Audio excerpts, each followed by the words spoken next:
Much for joining us. I appreciate it. Thank you. So, okay, what we heard last week was that there was a quote-unquote framework deal. And then subsequently we've had difficulty determining what exactly that means because there aren't any details. So perhaps you could shed some light on the topic for us, please. Well, I'm not sure I can add to the storyline. I am well aware, largely because I'm in constant communication with the governor's office, that conversations were held, not only last week, but on previous occasions as well, about the elements of the Empowerment Act, the Public Higher Education Empowerment and Innovation Act, and what stance the bodies, the houses took, what the governor's stance was. And so in the waning days of the legislative session, I think that got translated as a framework, or some refer to as the framework, which I think was an articulation of what the governor's office had proposed, where there were agreements with the Senate, which were numerous, where there were issues with the Assembly, and that's where I left off on the storyline. But that doesn't sound like a deal, really. I mean, it seems to me that the general understanding of what a deal is that you and I have an agreement on what the details are. And when you then have a leader saying, well, the details need to be worked out, it sounds that the deal is that we're just going to keep talking, but that's not soup. I would have to agree with you on those definitional issues. So I'm very optimistic. Off the cuff, by the way, not Merriam-Webster. Well, but I think it's close enough, and I think there is an appreciation that more needs to be said, and more needs to be said publicly. And so the end of the week didn't seem to be a time to do that. Whether that will continue this week, I know that I will be in constant contact with the governor's office and appreciate how open and sharing they have been in our behalf and advocates for the Empowerment Act, not only the governor's office, but clearly the background work done by the Department of Budget, and at one point, as you know, a two-way agreement between the Senate and the governor's office on issues of the Empowerment Act. Yeah, so I'm optimistic in that regard. Interesting, though, because of that two-way deal, and that the governor subsequently blew up.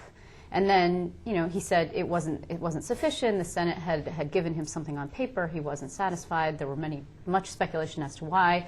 But who do you blame at this point? And maybe that's a bad way of putting it, but who do you think is most responsible for the failure to reach a deal at this point? The Assembly, because they had very many more issues than the other House did than the Senate, or the governor for blowing up the first deal? Because you could have gotten something. It seemed like at that moment that two-way deal seemed very promising.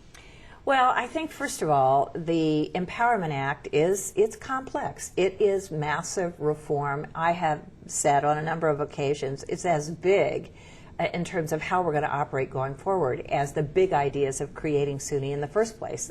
Governor Rockefeller's creation, his imagination, what he called his crowning achievement, now still needs to be right-sized, if you will, reformed, so that we can become the system that he imagined. It's all about enabling us, giving us the authority to do what we know we can do, not only for our students, but for the state. So I don't place blame. I think this is a journey. I think we had a lot of work to do.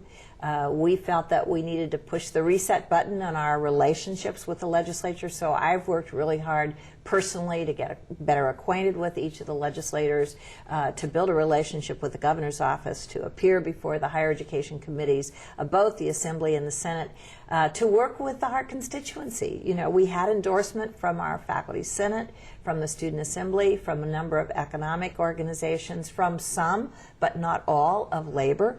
So I take full responsibility for being able to, or being deficient, if you will, in communicating what the obvious benefits for New York are. And you even sustained personal injury. Yes, doing this. I'm trying to hide my broken finger. Oh, I know. I'm sorry. But it wasn't pointing at anybody. It was advocating for SUNY when I had a little bit of an injury. All of this has been an incredible privilege for me, and I, as you know, and you've talked about my optimism, I am optimistic. I believe we can get this done. I believe that the people of New York want us to be the fully functioning system that we know we can be. Have you spoken at all to Senator Kevin Parker? Because I know that, I mean, we're sort of, I want to walk it back just a couple of weeks, days, it seems like a very long time. that you had this meeting with members of the caucus, the Black and Latino Asian Legislative Caucus, and he came out saying he felt that your tone had been berating, and I wonder if you had spoken to him since then. But really, and certainly Kevin Parker was one of the only people I spoke with and heard from that said that you had comported yourself that way. The real issue was that a number of minority lawmakers are concerned about the accessibility of education for middle and low income kids, particularly since a number of these lawmakers came through the system themselves. That's how they got to this point. Well, first of all, that was a session called by the governor, and so he invited the caucus to come and he invited me.